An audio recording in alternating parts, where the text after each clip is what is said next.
అవుతుంది. మా ఆడబిడ్డలు వలసలు ఎందుకు పోతారు?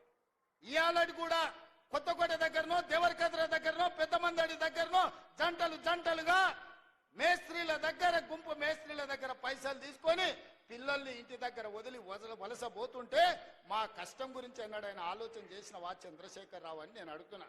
ఎన్నడైనా మా వలసలు, మా కష్టాలు, మా తట్ట పని, మా పార పని, మా మట్టి పని, మా రక్తాన్ని చెమటగా మార్చి ఈ దేశంలో ప్రతి ప్రాజెక్టు మేం కట్టినాం.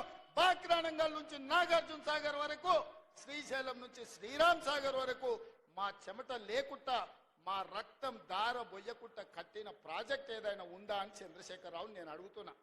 మరి ఇవాళ నేను అడుగుతున్నా, 10 ఏళ్ళు 2 లక్షల కోట్లు సాగునీటి ప్రాజెక్టుల మీద ఖర్చు పెట్టిన నువ్వు మా పాలమూరు ఎందుకు పూర్తి చేయలేదు?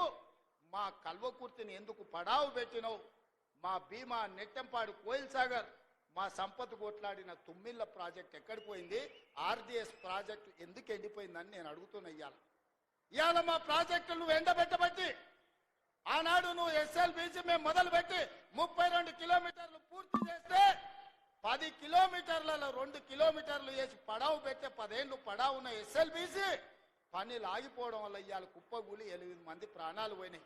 ఈ పాపం నీది కాదా చంద్రశేఖరరావు? ఈ పాపాల భైరవుడివి నువ్వు కాదా?